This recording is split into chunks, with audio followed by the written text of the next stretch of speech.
Dua të shkojmë sot në librin e psalmeve, edhe besoj se me hirën e Zotit më të shohim disa psalme së bashku, javë pas jave. Libri i psalmeve është një libër shumë i pëlqyer apo jo? Është një bekim. Në fakt, gjithë librat janë një bekim. Por psalmet janë poema lavdërimi për Perëndin ton, të kënduara me një shoqëri muzikore. Edhe psalmet janë libër lavdërimi që kanë 150 këngë. Davidi është një nga autorët e psalmeve, madje të shumë psalmeve, ndërsa Asafi, Solomoni, Mojsiu, Vite Koreut janë autorë të tjerë të psalmeve. Gati mbi 40 psalme nuk kanë emra, janë anonim, edhe ka disa psalme që janë shkruar edhe gjatë mërgimit në Babiloni, edhe para mërgimit në Babiloni, për shembull duke parë nëse shikoni nga psalmet 126, libri i psalmeve ka kapitulli më të gjatë në Bibël, dhe është psalmi 119, edhe flet për fjalën e Perëndis. Por në Dhjetën e Re, apostulli Paul na flet për psalmet, edhe na flet edhe të Efesianët dhe të Kolosianët, dhe të Kolosianët 3:16 thuhet fjala e Krishtit banohni ju me begatin e vet. Edhe thot në çdo gjë mësoni, këshilloni njëri tjetrin, pra mënyra se si ne duhet të merremi me njëri tjetrin, thot me psalme, himne, këngë frymërore, duke kënduar Zotit me hir në zemrat tuaja. Kur fjala e Perëndis banon në ne me gjithë plotësinë e vet, ajo do të prodhoj që ne do të kemi një reagim duke komunikuar me njëri tjetrin, duke këshilluar, duke folur me njëri tjetrin me himne, psalme, këngë frymërore. Është një njëjti rezultat që gjejmë edhe kur mbushemi me frymën e shenjtë tek Efesianët 5, thuhet dhe mos u dehni me verë, në të cilën ka shturje për mbushuni me frymë, në paralizë me të, një njeri që është i dehur me verë, është ai njeri që nuk e ka kontrollin, por vera ka kontrollin. E në të njëjtën krahasim, një njeri mbushur me frymën e shenjtë është një person që nuk e ka ai kontrollin, por fryma ka kontrollin. Në qoftë se mbushja me verë e çon pa kontroll edhe bie në kanal, mbushja me frymën e shenjtë nuk bie në kanal, ecën me Perëndin, por vetja nuk e ka kontrollin, e ka fryma. Po vjen re mbushja me frymën e shenjtë, thot duke i folur njëri tjetrit me psalm, me himne, këngë frymërore, duke kënduar dhe lavdruar Zotin me zemrën tuaj.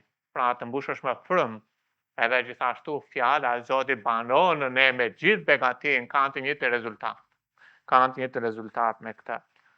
Tani, psalmet janë këngë të vjetra poetike, ose poema lavdërimi, edhe gjejmë në librin e psalmeve. Jezusi këndoi psalm kur ishte këtu në tokë. Himnet janë këngë të vjetra të krishterë ndër vite. Dhe futen si te muzika klasike, nëse mund të themi. Këngët frymërore janë solo, e tjera, por janë bashkohore me çdo dekadë. Pra kalojnë nga dekada në dekadë dhe qëndrojnë ato, e të përcjella brez pas brezi. Ne do të shkojmë në psalmin e parë, që do të quajmë rruga drejt bekimit ose rruga drejt lumturisë. Edhe psalmi i parë është një psalm i njohur, faktikisht do të nisim me psalmin e parë, me hirën e Zotit, javën tjetër me psalmin e dytë, por dua të them që nëse ka një piknisje që mund të niset jeta, edhe nëse dëshiron të ristartosh jetën, psalmi 1 që është shumë i njohur, por është psalmi më i mirë ku mund të fillohet. Sepse hap kapitullin e librit të bekuar. E libri psalmi na flet për një njeri të bekuar ose një njeri të lumtur. Dhe nëse devijon në psalmin 1, atëherë ke ikur shumë larg. Nuk hyn dot në atë rrugë të lumturisë ose në atë rrugë të bekimit. Atë për shumë e rëndësishme psalmi 1. Edhe thot lum njeriu që nuk ecë sipas këshillës të pabesëve, që nuk ndalet në rrugën e mëkatarëve dhe nuk ulet bashkë me tallësit, por që gjen kënaqësinë e tij në ligjin e Zotit dhe që mendon thellë ditë e natë mbi ligjin e tij. Ai do të jetë si një pemë e mbjellë gjatë brijeve të ujit, që jep frytin e tij në stinën e tij dhe të cilit gjethet nuk i pyshken, dhe gjithçka bën do të ketë mbarësi. Të tillë nuk janë të pabesët, janë si byku që era e shpërndan. Prandaj të pabesët nuk do të përballojnë gjykimin as mëkatarët në kuvendin e të drejtëve, sepse Zoti njeh rrugën e të drejtëve, por rruga e të pabesëve çon në shkatërrim. Atë vim përpara teje, edhe për ulemi duke të kërkuar ty, me mirënjohje Perëndia im në atë që ti ke bërë për ne dhe vazhdon të bësh. Dhe në atë që ti, Zot, na dëgjove, Zot, në lutjet që solla përpara teje pak më përpara, Zot. Por vim, Zoti im, edhe për ulemi që ti të na flasësh, Zot. Është një psalm i njohur, edhe mjaft nga këto gjëra ne dim, por është mjaft i rëndësishëm për një piknisje, për të ecur me ty, për të rikalibruar jetën me ty, edhe për të rifreskuar dhe rivendosur veten në mënyrën e duhur, Zoti. Edhe lutem, Zot, që të mos jetë thjesht njohuri sot ajo që do të shohen, por ti folu zemrave tona, ti foli secilit prej nesh, Zot. Edhe Zot na udhëhiq në shtegun e duhur, Zoti im, përmes fjalës sate. Le të jetë fjala jote, Zot, një llam në këmbën tona. Le të jetë fjala jote, Zot, që vajos ty ta me kolir, Perëndi. Edhe Zot na jep një fjalë që vjen prej teje ta mbajmë, edhe të mund të zbatojmë atë në jetën tonë. Ne dim shumë, po kemi nevojë, Zot, të mund të ushtrojmë në jetën praktike, Zot. Na ndryshoj, Zoti im. Në emër të Jezusit, Zot, lutem. Amen. Në qoftë se ju kujtohet pak, libri i Psalmeve vjen pas librit të Jobit. Libri i Jobit është libri i vuajtjeve, ku Perëndia mëson pse vuani drejti, por gjithashtu i mëson Jobit që jeta nuk rrotullohet rreth Jobit. Jeta rrotullohet rreth Perëndisë. Edhe Jobi në fund ka një pikpamje ndryshe për Perëndin. Ai fillon edhe thotë, shoh Zotin tani. Edhe në qoftë se ka një pikë ku Perëndia mund të kthejë një të krishter, edhe ka kthyer atë, siç ktheu Jobin, e kthen është libri i Jobit, edhe e kthen në mënyrën e drejtë, e pasi e ka kthyer, atëherë fillon të udhëheq me psalmin. Po psalmi tani hap një perspektivë të re, edhe hap një rrugtim të ri, se si të jesh i lumtur, si të jesh i bekuar. Tani kur flasim i lumtur dhe i bekuar, shkojnë së bashku dorë më dorë me shkrimet. Seza na filla 13 thuhet dhe Lea tha, sa e lumtur jam, sepse gra do të më quajnë të lumtur ose do të më quajnë të bekuar, prandaj vuri emrin Asher. Pra fjala i bekuar është i lumtur ose i lumtur i bekuar.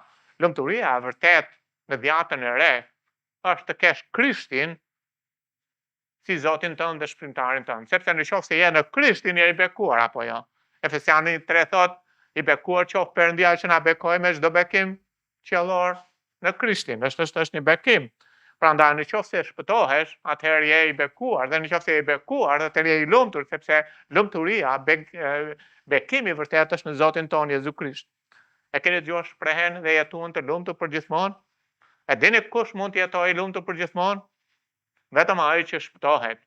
Edhe gjithashtu pastaj ndjek instruksionet biblike për të patur atë lumturi të begat në jetën praktike, sepse pozita është i lumtur, i bekuar në Krishtin, po praktika ndryshon pastaj, ndryshon. Prandaj Zoti na ka bekuar në Krishtin, por në jetën praktike ndodh që të krishterët e humbin lumturinë, e humbin atë gëzimin. Edhe arsyeja pse humbi lumturinë edhe humbi gëzimin ka të bëjë pikërisht sepse dalin nga ajo që jep gëzim dhe lumturi. Sepse për të jetuar të lumtur përgjithmonë duhet të ndërtosh jetën me Perëndin dhe me Biblën, fjalën e tij. Pra për të jetuar një jetë ditë pas dite të lumtur, duhet të ndërtosh jetën me besim me Perëndin edhe me Biblën. Atë pyetja është, a jemi të lumtur në jetën e përditshme? Në qoftë se ka devijuar pak, Bibla na kthen aty. Atë vargu parë ai për recetën, edhe gjithë psalmi faktikisht e përmban atë, po na jep recetën se si ne mund të kthehemi drejt lumturisë. Dhe nuk fillon me çfarë duhet të bëjmë, po fillon me çfarë të mos bëjmë. Edhe thot lumturiu që nuk ecë sipas këshillit të pabesëve, që nuk ndalet në rrugën e mëkatarëve dhe nuk ulet bashkë me tancin. Vinë re lumturiu. Domethënë nuk thot lum mbreti, lum ata që kanë para, ata që kanë kështu, lumturiu. Domethënë një njeri thjesht mund të ketë jetë të lumtur, të begat, me bollëk me Perëndin. Edhe është pikërisht për secilin prej nesh. Regresi është, fillon shkallë. Ec, qëndro, ullu. Ec, do më thënë, je duke lëvizur, po në drejtimin e gabuar. Qëndro, je duke mbetur në mëkat. Ulesh, pastaj, je në shoqërinë e tallësve ose të pabesve. Pra ka një lloj regresi dhe Satani të ka kapur. Edhe mënyra si e bën është të devijon nga rruga, pastaj të bën që të mund të qëndrosh, edhe pastaj të mund të shtyn më tutje e të vendos aty. Edhe thot, rruga për të qenë i bekuar është përmes mohimit të trefisht. Duhet të bësh një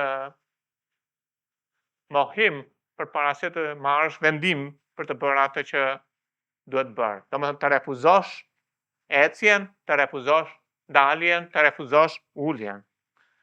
Edhe thot, lumë njeriu që nuk ecës me këshillat ose sipas këshillave të pabesve. Dhe çfarë ndodh? Nëse zgjedh këshillat të pabesve, ke lënë Zotin jashtë. Pra, cili është njeriu i lumtur? Njeriu i lumtur është njeriu që ka marrëdhënie me Perëndin dhe me fjalën e tij. Edhe mënyra e devijimit është që lë Zotin jashtë edhe lë dhe lumturinë pasaj. Një këshilltar i mirë do të këshillojë çfarë thot Zoti përmes fjalës së tij. Jo çfarë thon emocionet, jo çfarë thon ndjenjat, apo çfarë thot bota. Edhe kur thot sipas këshillës të pabesve, theksi është sipas kursit që ecën kjo botë. Dhe kjo botë është ndërtuar mbi një lloj sistemi, edhe ndonjëherë kërkojmë këshilla për gjëra të ndryshme në jetë, edhe ne marrim nga kjo botë, por është gabim, duhet të refuzojmë kursin e kësaj bote. Këshillat pabesve mohon që shkrimi mjafton. Ta bëj pak më të thjeshtë. Dëshiron të rrisësh fëmijët? Nuk mjafton Bibla. Dëshiron të zgjidhësh një çështje me një motër, një vëlla? Nuk mjafton Bibla. Domethënë Bibla është e rëndësishme, por kam nevojë për plus. Dëshiron që të merresh me çështje të ndryshme në të gjitha fushat e jetës? Pra këshillat pabesve ka përgjigje për faj, për angst, depresion, zemërim, edhërim, por jo sipas fjalës. Këshillat pabesve lartëson krenarinë e njeriut dhe heq lavdinë e Perëndis, duke bërë njeriun të besojë te vetja, jo tek Zoti. Këshillat pabesve mohon ose minimizon nevojën e kryqit, sepse në qoftë se flet me një të pashpëtuar, ai nuk do të thotë vdis ndaj vetes. Ai do të thotë rro për vete. Por shpesh herë dhe të krishterët këtu shkojnë. Si Pietri që vajti tha Jezus te Mateu 16, të ruaj Zoti s'ke për të vdekur. Po nëse ai nuk do vdiste, nuk bëhesh shpëtimtar i ynë. Prandaj kuptoni që lumë njeriu që nuk e merr kursin e kësaj bote, por shkon dhe kërkon këshillën e Perëndis për jetën, për çështjet e jetës. Këshillat pabesve mohon atributet morale të Perëndis. Edhe zvoglon Perëndin vetëm në një Perëndi që është i dashur, nuk të bën asgjë, është i hirshëm, është i mirë. Edhe nuk thotë që Perëndia është i shenjtë, i drejtë. Është një Perëndi që duhet të druhemi atij, po aq sa është edhe i dashur, edhe është edhe i hirshëm dhe i mëshirshëm. Shpeshherë mençuria e botës ofron ndihmë për një person, por merret me simptomat dhe jo me rrënjën e problemit. Nuk e çojnë që të rrëfej mëkatin, nuk e çojnë që të pendohet e të kthehet te Perëndia. Ti merresh me një motër, merresh me një vëlla, edhe ti do të këshillosh atë, edhe ajo motra, le të themi, do të lidhet me një të pashpëtuar, edhe në më të merresh me rrënjën e problemit, ti merresh për shembull me simptoma. Ose ajo motrë se vëlla ka një problem me një motrë se me një vëlla. Edhe në vetëm të merresh me rrënjën e problemit, merret me simptoma. edhe fillojmë diskutojmë në mënyrën njerëzore. Në vend që të diskutojmë në mënyrë biblike. Ishte një herë një vlla, erdhi më tha, unë dua të lidhem, tha, por ajo vajza është e pashpëtuar. Edhe thash, edhe më tha, kam nevojë për një këshill. Edhe thash, nuk kam këshill tjetër përveç se të hap Biblën do të lexoj. Unë të dua aty, edhe hapa Biblën dhe lexova, në fakt e hapa Biblën dhe e drejtova nga ai dhe i thash lexoje këtë. Pastaj hapa prap Biblën, thash lexoje këtë. Thash, ç'të thot Bibla? Unë nuk kam këshill tjetër. Po unë kam një problem me një motër edhe kam atë probleme me atë motërën edhe ajo që ndodhesh ma caron nervat. Atë kam një këshill për ti. Hape tek Biblën këtu edhe lexoje. Efesianët 4:32. Por jeni të mirë dhe të mëshirshëm me njëri tjetrin. Sikurse Perëndia ju ka falur në Krishtin, kështu falni. Si të ka falur Krishti? Në mëkate, fale atë. Po se të ke iden sa më ngërë nervat. Kjo është këshilla biblike. Këshilla jo biblike është ke të drejtë. Duhet të duash veten, dhe në qoftë se nuk do veten, atë nuk mund të duash as të tjerët apo jo. A nuk thot bota kështu? E keni dëgjuar psikologjin? Në qoftë se ti nuk ke reputacion për veten, atë kot që ti ke reputacion për të tjerët. Vëre veten të pari, vëre veten në qendër, vëre veten. Dhe as nuk thonë merr kryqin. Edhe ndërsa këshilla e drejtë është dëgjoj, ti je në gabim. Si jam unë gabim? Ajo më fyll. Je gabim sepse Bibla thot ti ke një zemër mos false. Ti nuk po ecë sipas asaj që Bibla mëson. E shikoni pra nga mënyra e këshillës pa besve, kthehesh në mënyrën e të këshilluarit sipas fjalës. Po unë kam probleme me burrin tim, okej, mund të kesh probleme me burrin tënd. Hajde merrem pak me problemin tënd. Po s'erdha për problemin tim, erdha për problemin e burrit. Domethënë njëri merret me atë edhe e vendos në mënyrë të drejtë sipas fjalës. Do njeriu që nuk ecë sipas këshillës pa besë është shumë e madhe, po flasi për kursin e kësaj bote. Dhe mënyra se si ne mund të kemi kursin e dur është të ripërtërim mendje me fjalën e Zotit. Psalmi 119:24 thot, porositë tua janë gëzimi im dhe këshilltarët e mi. Atë në qoftë se ka një vend ku duhet të këshillohemi në Bibël. Çfarë të bëj unë me këtë kishë që nuk është e dashur? Sa vjet ke shpëtuar? Kam 20 vjet, po akoma nuk më duan. Sa vjet mendon që duhet jesh bebe akoma, deri dhe sa vjet të tjera? Besoj, ndoshta nuk e di, ndoshta edhe një 40 të tjera, do pastaj mund të jem adoleshent. 3 vjet thot Bibla, mjafton. A dish do të thotë që 20 vjet ankohesh që kjo kishë nuk është e dashur për ty? Kjo do të thotë që ti je shumë egoist. Kjo do të thotë që ti e ke përqendruar gjithë veten gjithë fokusit e vetja jote. E ndërkohë që ti ishe mësues edhe të marrësh të tjerët, edhe të fillosh të tjerët të kujdesesh për të shikosh të pashpëtuarit që vinë, të ti duash ata, ti nxjerrësh në kafe, të tregosh dashurinë e Krishtit, të shikosh njëri tjetër që ka kohë që është larguar dhe është kthyer, të tregosh, pra ti duhet i japësh. A nuk mund të pendohesh sepse je një poshtje, hajde fillo dishepullizimi nga parë. Nuk të filloj dishepullizimi, unë jam rritur. Ndonë se tashme duhet ishe mësues, ke nevojë për gjërat akoma për qumësh. Nuk e ka fajin kisha që nuk është e dashur. E ke fajin ti që je shumë egoist. Më thoni, a nuk janë këshillat biblike apo janë këshilla të botës? Edhe ndonjëherë ne ulim e themi në nivelin po jo, po ai kështu. Një njeri i Perëndis do të këshilloj sipas fjalës së Perëndis. Megjithatë, konteksti është të mos ecë sipas kursit të botës. Po shpeshherë të krishterët marrin kursin e botës dhe këshillojnë njëri tjetrin me kursin e botës. Thot, e dyta është nuk ndalet në rrugën e mëkatarëve. Mëkatarët kanë një vend ku ndalen, një rrugë ku qëndrojnë. Ku është rruga e mëkatarëve? Jezusi tha, e gjerë është rruga që çon në ferr. Shumë kalojnë nëpër të. E ngushtë është rruga që çon në jetë. Pak shkojnë nëpër të. Rruga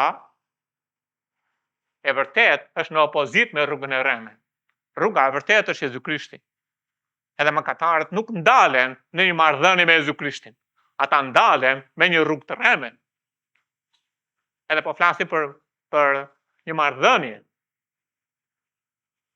nuk shkon atje që të ketë bashkësi me rrugën e rreme, po shkon atje që të ketë bashkësi me rrugën e duhur. Po flet për refuzimin, pra refuzon kursin e botës, refuzon domethënë këshillën e pabesëve, refuzon qëndrimin në botë, refuzon qëndrimin në të ndalurit në rrugën e mëkatarëve. Edhe treta është nuk ulen bashkë me tallësit. E dini që të pashpëtuaj tallën. Vën në loj besimin ton, vën në loj integritetin të krishterëve, vën në loj ekzistencën e Zotit, vetëm vën në loj gjërash. Edhe ndonjë herë të krishterët ku shkojnë poshtë më poshtë, shkojnë si Pjetri që ndoqin nga larg edhe pasaj ul pasaj bashkë me ata që ishin jashtë përpara arrestimit të Jezusit. Është mbushur bota plot me lloj gjërash, qoftë në Facebook, qoftë në gjitha rrjetet sociale, në media.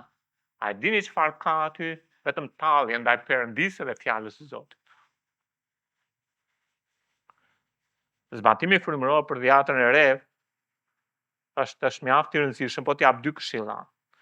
Duhet të ruajmë mendje, sepse djalli do të sulmohet në mendje. Edhe në qoftë se ai arrin të na jap këshillat e gabuara, edhe të na drejtojë në rrugën e gabuar, atëherë kemi përfunduar aty ku djalli do të përfundon. Dhe tjetra është gjithë shoqërinë e duhur, një shoqëri që përkushtohet qëllimeve të përjetshme në Krishtin. Kujdes ku ecën, ku qëndron, ku ulesh. Ecja duhet të jetë në të. Ashtu si keni marrë Krishtin Jezus, ashtu ecni në të, duke pasur rënje të tjera. Qëndrimi duhet të jetë në forcën e fuqisë së Tij. Edhe ulja jon duhet të jetë ku? Me Krishtin në vendet qiellore, sepse ne u ringjallëm me të dhe me të u vendosëm në vendet qiellore. Po në vargun 1 nuk na thuhet çfarë bën, po çfarë nuk bën njeriu bekuar. Njeriu bekuar nuk 1, 2, 3, pra ka një refuzim. Në dhjetën e re përkthehet të zhveshësh njeriu e vjetër, pra çfarë të mos bësh, pastaj të veshësh njeriu e ri. Por përpara se të veshësh njeriu e ri, nuk bëhet, duhet të zhveshësh njeriu e vjetër. Përpara se të mund të jesh i lumtur, duhet të çfarë? Të mos hysh në shtegun e pabesëve, pastaj të bësh diçka tjetër. Te Efesianët 4 thotë, nëse keni dëgjuar atë që ka qenë mësuar në të sipas vërtetës që është në Jezusin, që të zhvisheni për sa i takon sjelljes së mëparshme, nga njeriu i vjetër, vetja që korruptohet me anë të lakmive të gënjeshtrës, dhe të përtërijeni në frymën e mendjes suaj, pra mendja është e rëndësishme për të vrirë, dhe të visheni me njeriu e ri të krijuar sipas Perëndisë në shenjtërinë, në drejtësinë dhe shenjtërinë së vërtetës. Kjo është mënyra. Tani kthehemi në Psalmin 1, pasi pam çfarë të mos bëjmë, edhe çfarë duhet mos bësh, të mos ecësh sipas këshillit të pabesëve, të mos dalësh në rrugën e mëkatarëve, të mos ulesh bashkë me tallësit, vjen vargu 2. Por kthehet 180 gradë. Pra pasi e ke bërë këtë, edhe kjo është shumë e rëndësishme, nuk funksionon të kalosh kohë me Biblën, në qoftë se nuk mbyll ato shtigjet që prishin jetën tënde. Është shumë e rëndësishme kjo gjë. Është e pamundur të ushqesh frymërisht në qoftë se nuk mbyll ato gjëra që të ushqejnë mishin. Edhe ne hapim Biblën, lexojmë 3-4 kapitull, pastaj rrim 34 kapitull me botën. Ka kuptim kjo? Edhe mendojmë që po ecim, edhe do të jemi të lumtur ndërkohë që bota do të na i fitë energjinë, edhe të na i fitë të qenit të bekuar mbi tokë, e të qenit një jetë bekat. Dhe Perëndia nuk gënjen. Njeriu me të vërtetë mund të jetë i lumtur me Perëndin. Njeriu me të vërtetë është i lumtur me Perëndin. Kjo botë është vezulluese, duke na bombarduar me kaq shumë reklama, me kaq shumë gjëra, e dëgjojmë kaq shumë, e rrim me kaq shumë këshillat e tyre, saqë mendojmë po të ndjekim ato gjëra do të jemi të lumtur, dhe ato shkojnë në një maj dhe pastaj vemi atje në maj, nuk ka asgjë, shkojnë në një maj dhe ne lodhem na ikëm jeta duke përzdhën majën që nuk e arrim në këtë botë. Edhe vdesin të palumtur, të pashpëtuarit, po shpesh herë të krishterët përfundojnë në mashtrim nga djalli, duke kapur atë që nuk kapet. Ndërkohë që jeta me bollok është në Krishtin, thjesht të kthehen në marrëdhënie me të. Por teksti është hiqi ato gjëra, pastaj bëj disa gjëra. Pasi refuzon, atëherë mund të angazhohesh për të bërë diçka. Edhe angazhimi është në dy gjëra. Angazhimi është të gjesh kënaqësi në ligjin e Zotit dhe të mendosh thellë ditë e natë mbi ligjin e Tij. Të kënaqesh në ligjin e Zotit do të thotë ta vlerësosh Biblën. Aq shumë, madje shumë më tepër se sa çdo gjë tjetër që të shijon. Nga e dini ju çfarë ju shijon? Kujt i pëlqen ëmbëlsira atë di. Domethënë gjen kënaqësinë e ëmbëlsirës sepse ha ëmbëlsirën. Vini dakord me mua? Prandaj ha, i ke pëlqen. Gjen kënaqësinë në ligjin e Zotit dhe kalon kohë me ligjin e Zotit sepse gjen kënaqësinë atë. Jobi tha, unë përfitova nga Bibla më shumë se sa nga çfarë haja nga ushqimi. Edhe ushqimi ka peshën e vet, por njeriu nuk rron vetëm me bukë me çdo fjalë që del nga goja e Perëndis. Nëse një person gjen për kënaqësi duke ngrënë akullore, atëherë pse të mos gjejmë kënaqësi? Edhe në të njëjtën analogji mund të gjejmë kënaqësi madje. Fjala kënaqësi faktikisht kur krahasojmë shkrimet i referohet asaj kënaqësie që gjejnë dy të rinj të dashuruar. Pra janë kaq të dhënë pas njëri tjetrit sa nuk mund të rrinë pa njëri tjetrin. Edhe ne duhet të kalojmë kohë me Biblën edhe duhet të gjejmë kënaqësi në fjalën saqë nuk rrim dot pa fjalën. Edhe në qoftë se nuk kemi aq kënaqësi, mund të shkojmë te Zoti të themi atë më fal për këtë zemër të ftohtë. Kam nevojë të ngrohësh zemrën time, edhe unë dua që zemra ime të jetë e ngrohtë, edhe gjithashtu ta doj Biblën, edhe Bibla thotë si foshnja, por si foshnja të sapolinduras. Në fakt nuk jeni foshnja të sapolinduras, por si foshnja të sapolinduras, 2 Pjetri 2:2, të dëshironi, atë kthehem te fjala dhe filloj pastaj i lutem Zotit, ai të merret me mua, dhe të merret me qëndrimin tim, edhe të më japë dëshirë, dashuri për të dhe për fjalën, edhe pastaj kthehem edhe hap atë. Edhe filloj të lexoj, dhe vazhdoj të lutem, dhe vazhdoj të lutem duke besuar Perëndis që ai do të më transformojë. Duke zgjedhur të gjej kënaqësi në Biblën. E keni dëgjuar shprehjen oreksi vjen duke ngrënë? Shumë mirë. Në qoftë se e smur frymërisht me pa hir ha një lugë supë, pastaj edhe një tjetër, dhe pastaj pastaj ta rëmben pjatën nga dora, lë za vet. Kështu funksionon. Filloni të lexoni rregullisht Biblën. Njeriu i lumtur, njeriu i bekuar, është njeriu që ka një marrëdhënie me Perëndin dhe me fjalën e Tij. Rruga e lumturisë kalon përmes të gjeturit kënaqësi në fjalën e Zotit. Meditimi shkon më tej. Meditimi shkon përtej leximit. Meditimi është të lexosh Biblën natën edhe të meditosh ditën, të lexosh Biblën ditën, të meditosh natën. Domethënë ti mendon fjalën, e mban fjalën në mendje. Bani mend si sulmon djallin në mendje. Edhe në qoftë se dëshiroj të kem një mendje të shëndosh, atëherë duhet të mbush mendjen time me fjalën e Zotit. Dhe kur fjala e Zotit banon në mua me gjithë begatinë e Tij, atëherë unë jam ai njeri që jam plot me frymën e shenjtë. Dhe kur Perëndia më mbush plot me frymën e shenjtë, gjithashtu fjala është gjithashtu në mua me gjithë begatinë e vet. Është e pamundur të jem duke ecë me Perëndin dhe nuk kaloj kohë me Biblën. Është e pamundur. Por në qoftë se kaloj kohë me Biblën, mundet të kaloj kohë me Biblën si një ligj dhe të mos ecë me Zotin, dakord. Por në qoftë se kaloj kohë me Perëndin, është e pamundur të mos kaloj kohë me fjalën. Sepse mbushja me frymë rezulton gjithashtu në mbushjen edhe ose me banimin e fjalës me gjithë begatinë në jetën tonë.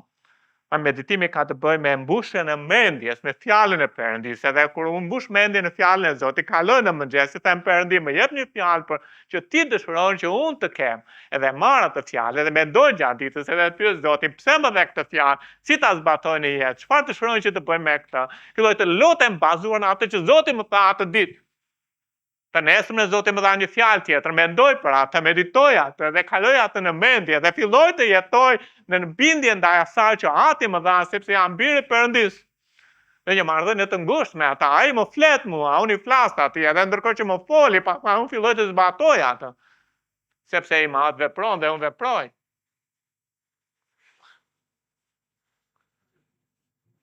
Ndërsa refuzojmë ecjen në shtegun e të pabesëve. Ndërsa refuzojmë dalje në rrugën e mëkatarëve, edhe ulem me tallësit, dhe vendosim të gjejmë kënaqësi në ligjin e Zotit, pra ne kthejmë zemrën tonë, ne kthejmë veten tonë. E di që është luftë, e di që është sulm. Edhe nëse ka një sulm, sulmi është të mos jeni të lumtur përgjithmonë. Edhe të mos jeni të lumtur përgjithmonë, do të sulmoheni duke ju sugjeruar të hyni në rrugën edhe kursin e kësaj bote. Edhe vetëm atë, por gjithashtu të pasi hyni në kursin e botës, nuk mund të kaloni më kohë me fjalë.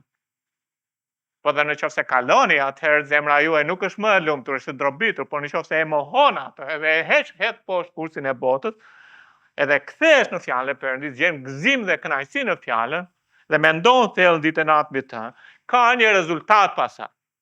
Dy të parat janë ato çfarë Perëndia pret që ne të bëjmë.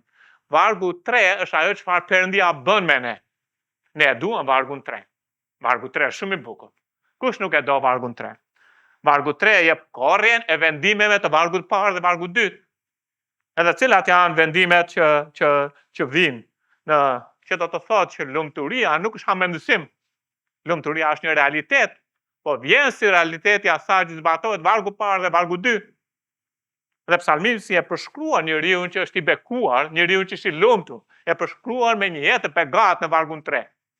Edhe thot ai që ka bërë këto refuzime, të mos ecë, të mos ndalet, të mos ulet, por gjithashtu ka bërë një zgjedhje të kaloj kohë me fjalën, të meditoj me fjalën ditën e natë, ka bërë diçka të bekuar.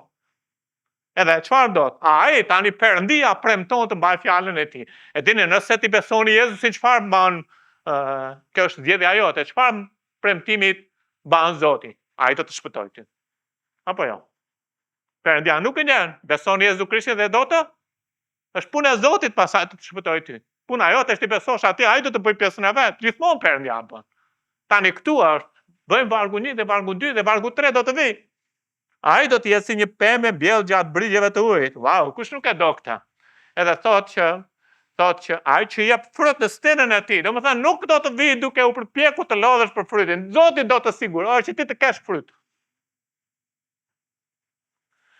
Si rezultat i kësaj jete të re të ndryshuar, ti do të kesh një jetë të begat, me bollok, edhe pasaj, dhe të cilit gjethet nuk i vyshken dhe gjithçka bën që do të ketë mbarësi. Atë janë 3 gjërat që duken në këtë varg. Do të jesh një pemë e gjallëruar. Do të jesh një pemë e frutshme. Do të jesh një pemë me plot mbarësi.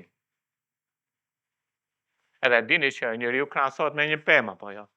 Kur Zoti Jezu Krisht shëroi një nga ata të verbrit, edhe i tha, si çfarë shefa, i tha, shoh ta njerëz si pemë që ecin.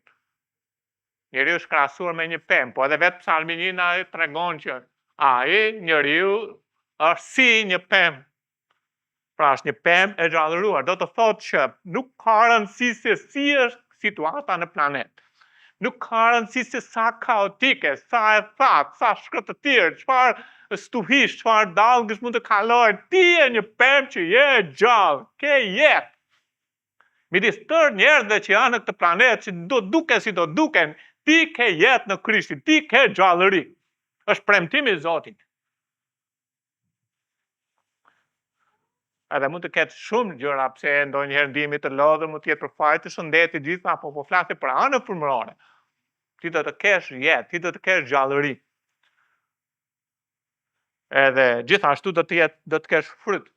Zoti premton që në kohën e caktuar, ashtu si për shembull Zoti tha, do të vi tek ti, tha Sarës, në kohën e caktuar. Domethënë ka një stin që Perëndia i jep njeriu që çfarë? Që ka mohuar ose ka refuzuar të ecë, të ulet, të ndalet dhe ka zgjedhur të gjejë kënaqësinë në Zotin, edhe pastaj lutet, edhe pastaj mban në mendje fjalën dhe qëndron me Perëndin. Lum njeriu që beson Zotin vërtet. Provojeni shihni sa i mirë Zoti duke ju bindur fjalës. E do të shihni sa të lumtur do të jeni. Njerëzit do të kenë zili. Do na kenë zili vërtet. Por çfarë ndodh? Kur ne bëjmë këtë, atëherë frutet do të vijnë në kohën e vet. Në sinën e vet, edhe Bibla thotë gjithçka që bën do të ketë mbarësi. Domethënë, Romakët 8:28 do të aplikohet në jetën tonë në mënyrë praktike. Të gjitha gjërat që janë të Perëndia ato të bëjë që gjitha gjërat që ne përballemi, hallet, problemet, vuajtjet, brengat, dështimet, ngritjet, rënjet, çfarëdo gjë që mund të vinë në jetën tonë, borxhet, sëmundjen, do të bashkëpunojnë për mirë për ata që duan Perëndin. Pra një jetë e begat dhe bollok do të derdhet në njeriu e rilindur nga ana praktike, sepse nga ana e pozitës ne jemi të gjithë të bekuar, nga ana e pozitës jemi të gjithë të lumtur sepse ne jemi në Krishtin. Edhe nëse jemi në Krishtin, atëherë jemi të bekuar me çdo bekim në vendet qellore. Po nga ana praktike është e kushtëzuar me dy vargjet e para të Psalmit kapitulli parë. Me çfarë të mos bëjmë? Mos ul, mos hec, mos ndalo. Dhe çfarë të bëjmë? Gjej kënaqësi. Sikur të kërkoja mira thesare, gjen një çantë edhe ka 30 milion lek aty brenda është e braktisur ti e gjen atë çfarë gëzimin, askush nuk është pronar i saj, e gjete atë. Por te Psalmi 119 thotë gjen kënaqësi në Biblë më shumë se sa të përfitoja apo të gjeja mira monedha ari apo argjendi. Vargjet e mposhtë me 4 thotë të tillë nuk janë të pabesët, janë si byku që era shpërndan, prandaj të pabesët nuk do të përballojnë gjykimin as mëkatar në kuvendin e të drejtë, sepse Zoti njeh rrugën e të drejtë, por rruga e pabesëve çon në shkatërrim. Ktu është krahasuar njeriu i pabesë ose njeriu i pashpëtuar me njeriu e perëndishëm ose njeriu e drejtë. Edhe Perëndia po na tregon cili është fundi i tyre. Edhe njeriu i bekuar është njeriu që me të vërtetë nuk bën disa gjëra. Pastaj është njeriu që bën dy gjëra. Pastaj ne shohim rezultatin, por gjithashtu është njeriu që shikon edhe shikon shikon jetën me perspektivë të përjetshme. Sepse nëse shikon me perspektivë të përjetshme, atë nuk shqetësohesh për njerëzit e pashpëtuar, për gjithë ato gjërat e mira që ata kanë, sepse ata janë si blekur që një ditë të shpërndahen e të dëgjen. Ata nuk je i fokusuar tek mirëqenia e njerëzve të pabesë, por je i fokusuar te mirëqenia jote frymërore. Dhe me çfarë fjalë, dini çfarë duan në fund të fundit njerëzit? Të jenë të lumtur. Këtë duan në fakt. Të kenë paqe. Po ti pyesësh në thellësi, pyesni një grua që është e martuar, një burr që është e martuar, një nën, çdo njeri, vetëm do të jetë, nuk i mjaftojnë gjërat. Vetëm do të jetë e lumtur, të ketë një jetë të lumtur me paqe. Edhe bashkimit për fundin e të pashpëtuar, të pabesët janë si byku i kashtët, të pabesët nuk do të qëndrojnë në gjyq, të pabesët të përballen me shkatërrim. Lumturia qëndron në realitetin e asaj që të marrësh për parasysh jetën me perspektivë të përjetësisë, sepse nëse nuk e merr me perspektivë të përjetësisë, është thjesht një përpjekje për të kapur erën dhe çdo gjë zhduket. Të vërteta janë për të pabesët, ata nuk janë në gjendje të qëndrojnë në gjyq. Sepse të gjithë do të dalin mëkatarë, dhe gjyqin e fronit të madh të bardhë, të gjithë do të përfundojnë në fe. Ata nuk do të shfaqen në kuvendin e të drejtë, domethënë nuk do të vënë në kuvendin ku kisha do të mblidhet pasi të rrëmbehet. Nuk do të vinë atje. Kushdo që ju shikoni në këtë planet nuk do të vijë atje. Në Jeruzalemin e ri, në qiellin e tretë. Nuk mundet. Ne vim, po, jo nga drejtësia jonë, por sepse Krishti vdiq për ne edhe ne veshëm drejtësinë e tij. Edhe rruga e tyre, domethënë, ky sistemi i kësaj bote do të përfundojë sepse një ditë Zoti do të vijë dhe mbretëritë e botës do të bëhen mbretërit të Zotit dhe ai do ta heqë poshtë të botë e do të vendosë mbretërinë e tij për 1000 vjet, pastaj do të kalohet në përjetësi me mbretërinë e tij, në një qiell të ri, në një tokë të re ku banon drejtësia priet. Do të shkatërrohet rruga e gjerë. Kjo është ajo. Asafi kishte një problem. Dhe mënyra si kishte Asafi problem ishte që ai nuk e shikonte sistemin e botës, nuk e shikonte këtë botë me perspektivën e përjetësisë. Edhe në 3 vargjet e para në Psalmin 73 thuhet, me siguri Perëndia është i mirë me Izraelin, me ata që janë të pastër nga zemra. Por sa për mua, gati po më pengoshin këmbët dhe për shkak të se hapat e mia do të shkisin, sepse kisha zdilim burravecët duke parë mirëqenien e njerëzve të këqij. Pra ngele duke parë, ai fitoi, ajo bëri këtë, ai pati atë, ai pati këtë, dhe ngeli, domethënë duke parë si po rend bota drejt vezullimit të rrem. Edhe pasaj vjen edhe çfarë thot në vargjet më poshtë në 16, a e filloi ta kuptoj këtë, po nuk e kuptonte dot. Edhe pasaj thot, në vargu 17, derisa hyra në shenjtëroren e Perëndis, dhe mora parasysh fundin e tyre, me siguri pra tani ndëshkoj që shë fundi, ti vë në vëndet të rëshqisme dhe kështu i bën që të bie në shkatërim, po flasi për përfundimin në fund, në ferë, në zjarë të përjetshëm. Si u shkatruan për një qaf, ata që ishin kaq të shëndosh me sytë që dilin nga vjami edhe të qeshur e të lumtur, si u shkatruan. Edhe kur Asafi vajti në atë vend që pa fundin, atëherë situata dhe jeta ati ndryshoi. Edhe ktheu veten e tij atje ku duhet të kthyer, që është një njeri i lumtur. Njeriu i lumtur është njeriu me një marrëdhënie me Perëndin dhe fjalën e tij. Edhe thot tani në vargu 21, ti do të më udhëhesh me këshillën tënde. E ka lënë këshillën e të pabesëve, e ka lënë shikimin nga të pabesët, e ka lënë fokusin nga të pabesët, e ka lënë gjërat e kësaj bote, është kthyer nga Perëndia. Ti do të më udhëhesh me këshillën tënde dhe do të më çosh pastaj në lavdi. Pra kam një perspektivë të përjashme, një ditë do të jem me Zotin tim, një ditë do të jem në Jeruzalemin e ri, do të kaloj këtë jetë. Sa është 70 vjet një jetë. Do iki. Por do të kaloj jetën duke mohuar këtë botë, edhe duke kaluar kohë me Perëndin dhe me fjalën e tij. Ky është njeriu i lumtur. Me Zotin nuk e njeh. Cili kam në qiell vetë shteje, dhe mbi tokë nuk dëshiroj tjetër vetë shteje, mishi im dhe zemra ime mund të ligështohen. Por Perëndia është kështjella e zemrës time dhe pjesa ime në përjetësi. Amen. Atë psalmi 1 na përshkruan fundin e të pabesëve dhe na jep zemër për të marrë vendimet e duhura në jetën e përditshme. Le të kthehemi edhe të lexojmë edhe një herë. Psalmi 1, 3 vargjet e para. Lum njeriu, ky është refuzimi. Pra duhet të refuzosh 3 gjëra që nuk ecën sipas këshillit të pabesëve. Folëm për këtë, sa rëndësishme është si na këshillon. Një njeri ne duhet të zgjedhim shok të mirë. Shoku i mirë është ai që na thot, çfarë thot Bibla për këtë çështje. Kjo është këshilla e mirë. Pastaj nuk dalet në rrugën e mëkatarëve, nuk ulet bashkë me ta. Por angazhimi tani, gjen kënaqësinë e tij në ligjin e Zotit dhe që mendon thellë natë e ditë e natë mbi ligjin e tij. Ai do të jetë, ky është rezultati, një pemë e mbjellë gjatë brigjeve të ujit, që jep frutën e tij në stinën e tij. Wow, kjo është e mahnitshme. Kush nuk do të jetë në vargun 3? Perëndia mban fjalën. Perëndia nuk gënjen Titi 1:2. Dhe të cilët gjethet nuk i fyshken, dhe gjithçka bën do të ketë mbarësi, dhe po flasim jo për prosperitet material, për prosperitet frymëror. Edhe vargu 3 përmban 3 gjërat që fryma e shenjtë bën në ne. Ai shuan etjen, ai jep frutshmëri, edhe ai e bën jetën tonë të begatë. A duam të jemi të lumtur? Psalmi është njeriu i bekuar. Po fillon, edhe në qoftë se humbet psalmi 1, ke shkuar shumë larg. Do të refuzojmë sa gjëra dhe të angazhohemi në disa gjëra. Si është ecja jonë?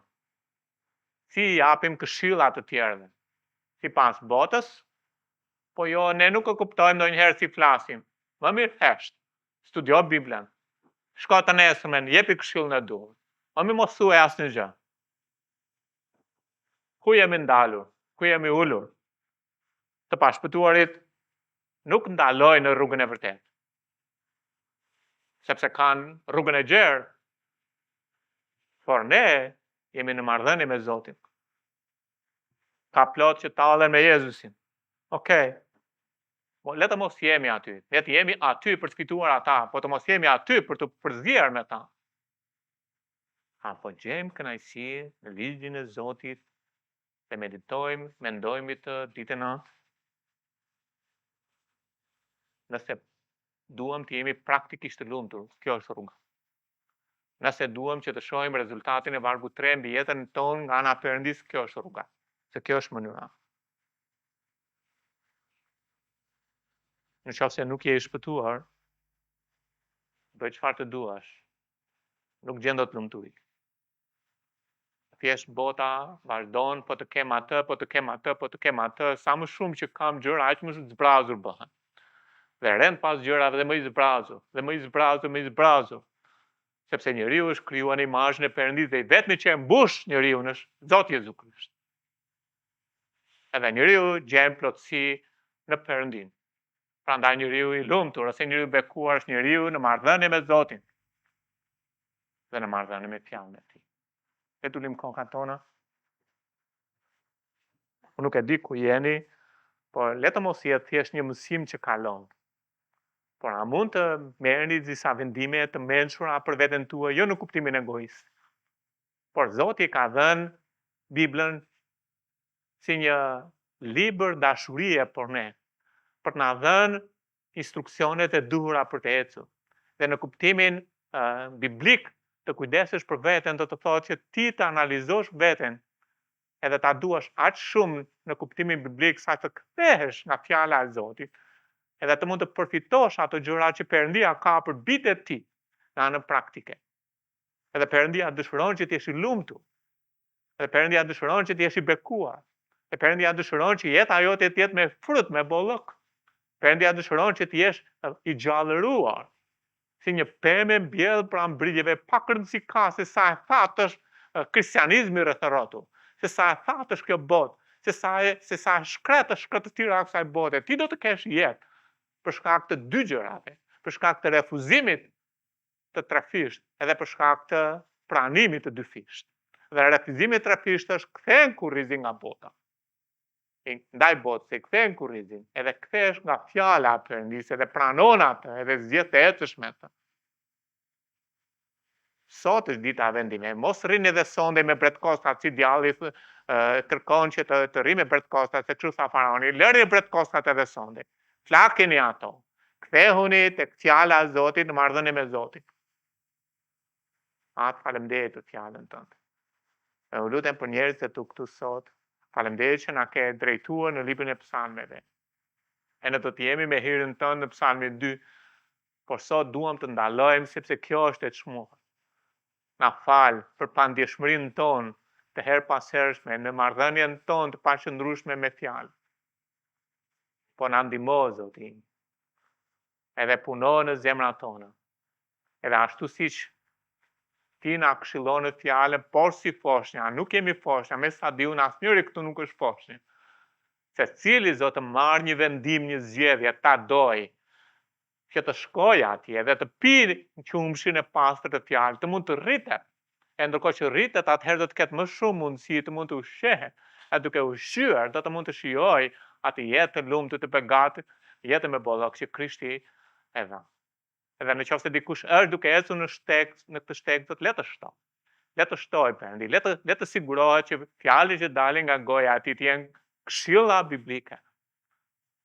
Le të mendohemi 2 herë, 3 herë, 4 herë përpara se të flasim Zot. Në mënyrë që të mund të jemi plot me fjalën e Perëndisë në mendje, në zemër, duke këshilluar me urtësi, me maturi, në shenjtëri, në frikën ndaj Teje, në dashurinë biblike, çdo gjë dhe cilin do që na kërkon apo na jepet mundësia edhe veten tonë gjithashtu Zotin. Faleminderit për 66 këshilltarët. Faleminderit për Zotin Jezu Krisht që është këshilltari i admirueshëm. Perëndi i fuqishëm, Ati i përjetshëm, që na udhëheq gjithashtu Zot me këshillat e Tij në fjalën tonë. Faleminderit për frymën e shenjtë që na drejton në të vërtetat e fjalës sate gjithashtu. Faleminderit për kishën, Zot, për trupin tënd. Faleminderit që Ti na ke vendosur në Krishtin, na ke bekuar. Ka mirënjohës Perëndi, nuk ka nevojë të bekohemi, ne tashmë jemi të bekuar. Ne thjesht mund të korrim në jetën praktike ato bekime të mëdha që Ti na ke bekuar në Krishtin. Dhe vjen Zot ashtu siç Ti na fole sot. Lutem që çdo njeri të zbatoj këto gjëra. Në emër të Jezusit Zot lutem. Amen.